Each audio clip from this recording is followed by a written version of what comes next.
जी तो प्यारे बच्चों, कैसे हैं आप? मैं उम्मीद करता हूँ कि आप सब ठीक होंगे। आज की वीडियो में बात करेंगे हम आपसे चैप्टर नंबर 3 और चैप्टर का नाम है एटॉमिक स्ट्रक्चर।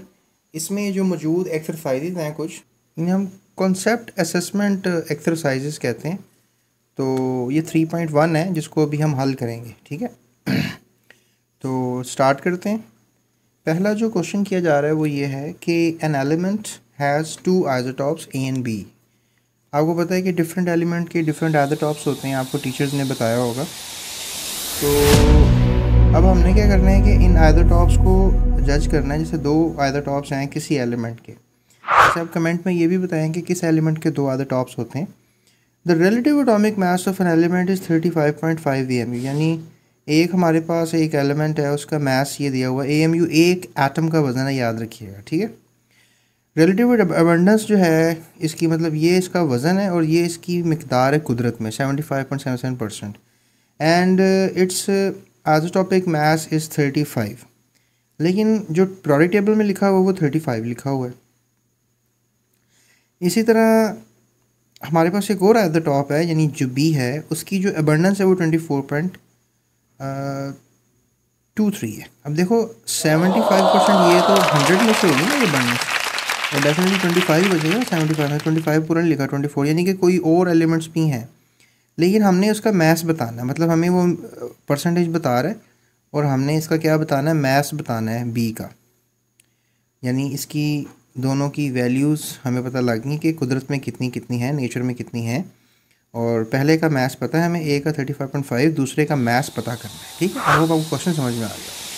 तो बच्चों, इसका जवाब कोई इतना रॉकेट साइंस नहीं है। इसका निकालने का एक फार्मूला मैं आपको बता देता हूँ कि रिलेटिव एटॉमिक मास निकालना है अपने एलिमेंट का, और बी को आप एक्स कह लें।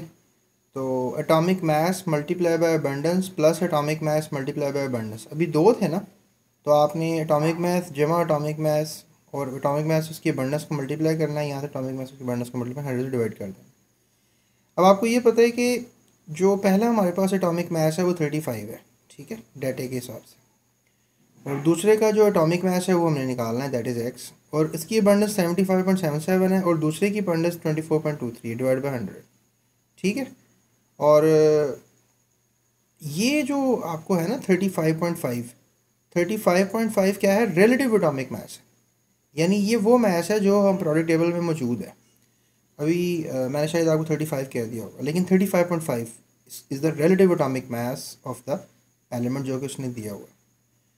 सो सिनेरियो क्या हो रहा है कि अब हमने इसका एक्स निकालना है। डेफिनेटली आपको मैथमेटिक्स कैलकुलेशन आती हैं, उसको मल्टीप्लाई कर दिया तो 100 को यहाँ पर मल्टीप्लाई कर दिया, and we just really calculated all this stuff. और फिर ये यहाँ पर क्या हो रहा है, प्लस हो रहा है, ये प्लस है ना यहाँ पे, इसको इधर ला के क्या कर दिया, माइनस कर दिया हमने, ठीक है। तो ये अब हमारे पास एज अ होल 24.23 इधर रह जाएगा, और बाकी मतलब ये वाली वैल्यू ये मल्टीप्लाई करने के बाद इधर ला के इसको हमने माइनस कर देनी है। माइनस करने के बाद हमारे पास आ रहा है 89.805 आएगा। अब ये वैल्यू से मल्टीप्लाई हो रही है, यहाँ पर ला क्या कर देंगे, डिवाइड कर देंगे। ये वैल्यू यहाँ पर आएगी तो डिवाइड हो जाएगी, ठीक है, डिवाइड हो गई, एंड गॉट दी आंसर 37। तो आपको हो गए दो अदर टॉपिक मैथ्स बी का है वो 37 है। So that is the right answer for this question. तो ये हमने 3.1 कर ली है, कॉन्सेप्ट असेसमेंट एक्सरसाइज। अब हम चलते हैं 3.2 की तरफ। अब बच्चों देखें 3.2 में क्या पूछा जा रहा है, ठीक है।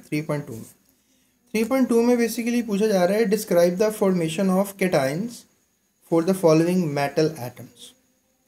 अब आपको पता होना चाहिए केटाइंस क्या होते हैं। आपने कॉन्सेप्ट पढ़ा हुआ है कि केटाइंस होते हैं, ठीक है, और केटाइंस के साथ क्या होते हैं, एनाइंस भी होते हैं। कैथोड की तरफ जाने वाले केटाइंस क्या होंगे, पॉजिटिवली चार्ज होंगे, और जो एनाइंस होंगे वो एनोड की तरफ जाते हैं, ये क्या होंगे, नेगेटिवली चार्ज होंगे। तो केटाइंस पॉजिटिवली चार्ज होते हैं, जैसे लिथियम जो है इसका एटॉमिक नंबर 3 है, ये केटाइन होता है। तो फॉर्मेशन बतानी है इसकी, बनते कैसे हैं। और एल्यूमिनियम है, इसका एटॉमिक नंबर 13 है, ये बताएं कैसे बन गया। तो छोटी सी बात बता देता हूँ आपको कि जो लिथियम है वो +1 होता है इसका चार्ज, एल्यूमिनियम का जो है अब +3 होता है। तो आप हमेशा कंफ्यूज रहते होंगे कि कोई +1 है कोई +3 है। तो सर ये +1 +3 की क्या स्टोरी है, मतलब इसको भी +1 लिख देते, आपने इसको +3 क्यों लिख दिया। अगर ऊपर वाले को +1 लिखा है तो उसको आप +3 लिख दें। तो ये कोई रॉकेट साइंस नहीं है जो आपने समझ नहीं आया, इतनी मुश्किल हो। ठीक है, तो इसको मैं कैसे समझा सकता हूँ आपको कि लिथियम जो है बेसिकली देखा जाए इसके 3 इलेक्ट्रॉन है। तो पहला इलेक्ट्रॉन के में आएगा, दूसरा इलेक्ट्रॉन एल में आएगा। एल में 8 आ सकते हैं, के में आपको पता है कि 2 इलेक्ट्रॉन आ सकते हैं। के में एक ही सब शेल आता है, एल में तकरीबन 2 सब शेल आते हैं, 2s एंड 2p। चूँकि अब इलेक्ट्रॉन 2p में डालने के लिए है नहीं, देखें ना, के शेल और एल शेल, इसमें 2 इलेक्ट्रॉन आ सकते हैं, इसमें 8 आ सकते हैं। अब मज़े की चीज़ है कि हमारे पास तो इसमें तो 2 इलेक्ट्रॉन देने के लिए हैं। टोटल लिथियम के पास जो है, अभी आपको बताया कि उसका एटॉमिक नंबर 3 है, उसके पास 3 इलेक्ट्रॉन होते हैं। तो फिर 3 इलेक्ट्रॉन होते हैं तो 2 इलेक्ट्रॉन तो आपने के में डाल दिए, तो बाकी बचा कितना, एक। अब हमें ये भी पता है कि जो के में होता है वो 1s ऑर्बिटल होता है, ठीक है, 1s। और एल में क्या होता है, 2s और 2p। अब s में 2 आते हैं, ठीक है। अब यहाँ पर भी s में 2 आ सकते हैं और p में 6 आ सकते हैं, ओके। लेकिन s में मैंने देखे यहाँ 2 डाल दिए, 2 ऐड कर दिए। लेकिन मैं p में तो ऐड कर ही नहीं पाऊंगा ना, क्योंकि टोटल इलेक्ट्रॉन ही 3 है, समझ रहे हैं। और आपने ये भी पढ़ा कि वैलेंस शेल, यानी के पहला शेल है, एल दूसरा शेल है, तो वैलेंस शेल में होते तो 8 हैं, लेकिन इसके पास कितने हैं, 1 है। तो लिहाजा 1 होने की वजह से मैं ये कहूँगा कि ये एक इलेक्ट्रॉन जो है वो क्या कर देगा, निकाल देगा, ठीक है। तो वो इलेक्ट्रॉन क्या करेगा, एक ही निकाल पाएगा। तो अब आपको समझ आना चाहिए कि एस में से इलेक्ट्रॉन एक जाएगा। इसलिए हम क्या लिखेंगे, लिथियम को क्या लिखेंगे, लिथियम को +1 ही लिखेंगे, क्योंकि एक इलेक्ट्रॉन ही लूज़ कर सकता है। तो that is how you can make a sense कि भाई लिथियम के पास तो 2 सब शेल थे, अब एक इलेक्ट्रॉन ही, मतलब आउटर सब शेल यही है, इसके इलेक्ट्रॉन ही वो निकाल देगा, तो वो 1s2 से सेटिस्फाइड हो जाएगा और वो +1 बन जाएगा। सो इसको एक डायग्राम से और समझ लेते हैं। So that is a better diagram कि अब लिथियम के 2 शेल्स हैं, दैट इज़ द के and that is the L. L में आपको एक ही इलेक्ट्रॉन घूमता हुआ नजर आएगा और के में 2 इलेक्ट्रॉन।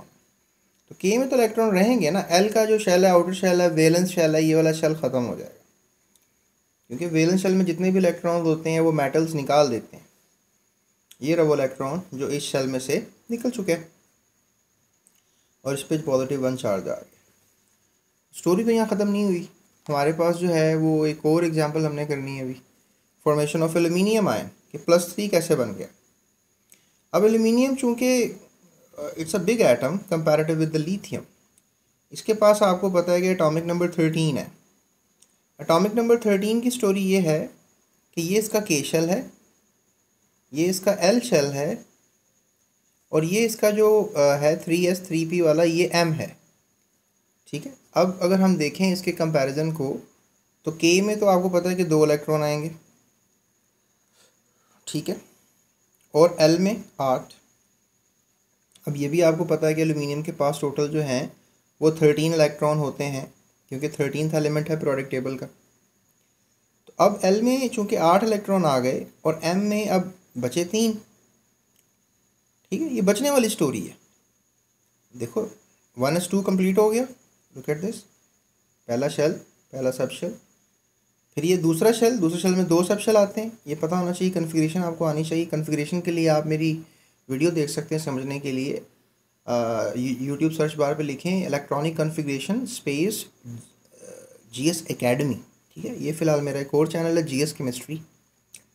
तो उसमें क्या होगा कि आपने फिल कर दिए 10 इलेक्ट्रॉन, 2 और 6 10 हो गए, और 2 12 हो गए, ठीक है, सॉरी 2 और 6 8 और 2 10 हो गए। अब M के अंदर जो है वो 3 इलेक्ट्रॉन है। अब M में 2 तो आ जाएंगे, फिर एक रह जाएगा, वो P में आ जाएगा। P में 6 आ सकते थे। अब आपने उड़ाना है आखिरी शेल, पूरा आखिरी शेल उड़ा देना आपने, इसलिए P भी जाएगा और F में से भी इलेक्ट्रॉन चला जाएगा, 3 चले गए इलेक्ट्रॉन। इसलिए आप क्या लिख दोगे, एल्यूमिनियम को +3 लिख दोगे प्यारे बच्चों। जैसे ये हमारे पास अब 3 शेल्स हैं, के एल और एम। एम में आपको नज़र आ रहा है 1 2 और ये 3, तो लिहाजा अब देखें यहाँ पे वो पूरा शेल ही उड़ा दिया गया, ये रहे वो 3 इलेक्ट्रॉन बाहर आ गए ना, एटम शेल में से बाहर आ गए।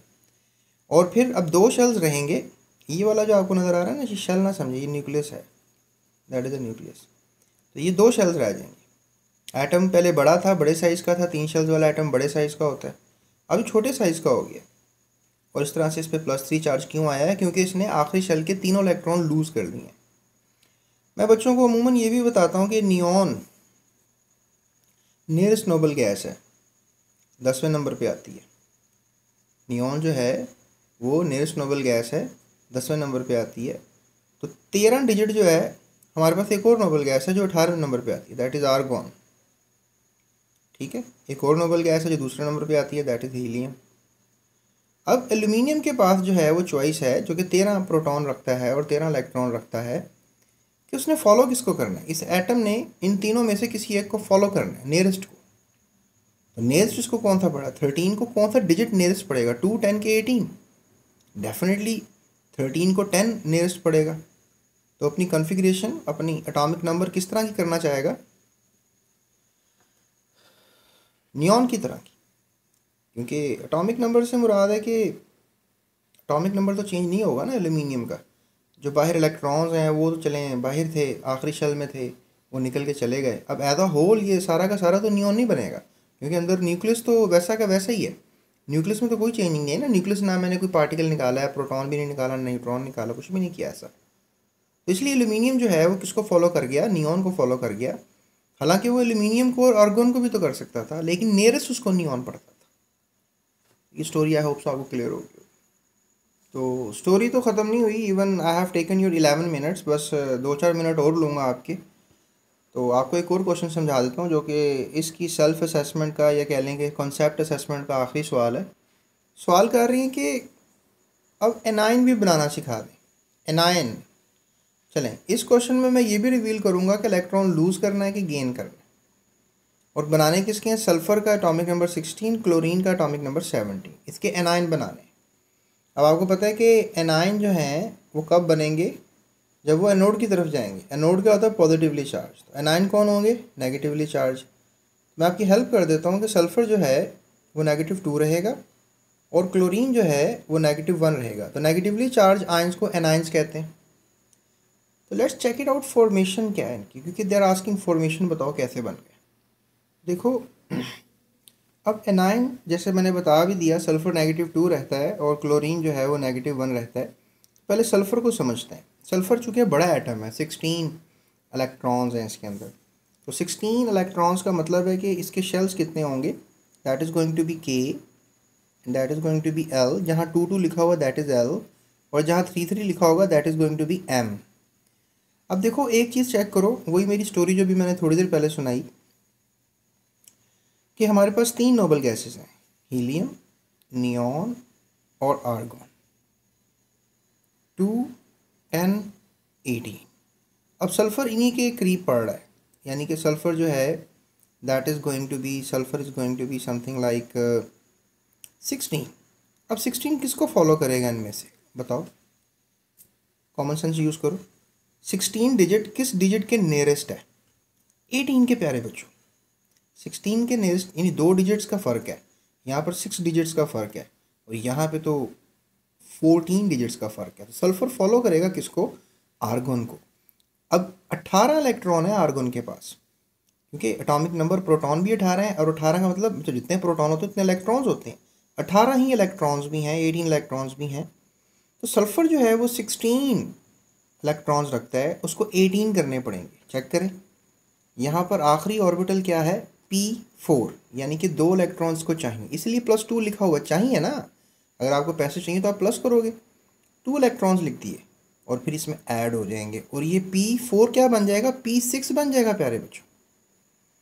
और देखो ये जो हीलियम को फॉलो करता है वो डुप्लेट को फॉलो करता है, जो नियॉन और आर्गन को फॉलो करता है वो ऑक्टेट को फॉलो करता है।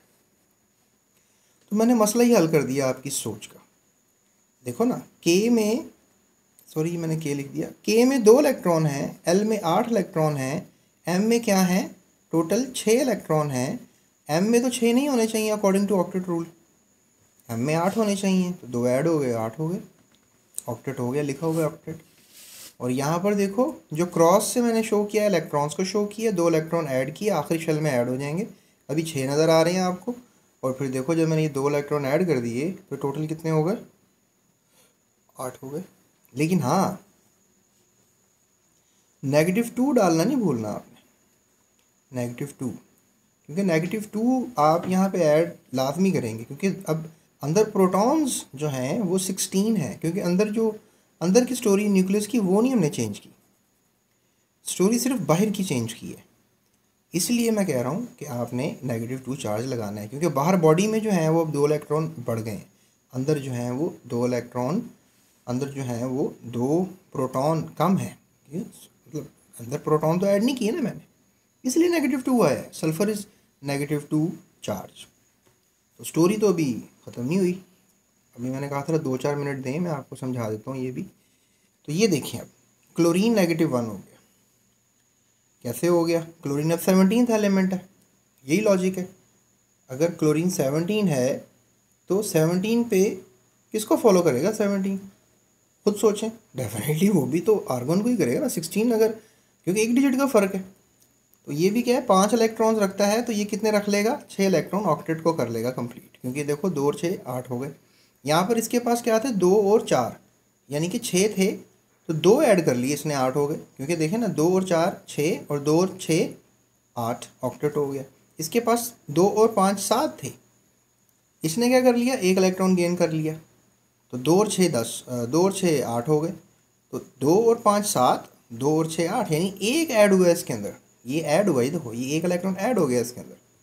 दैट इज़ वाई -1 हो गया। -1 क्यों हुआ?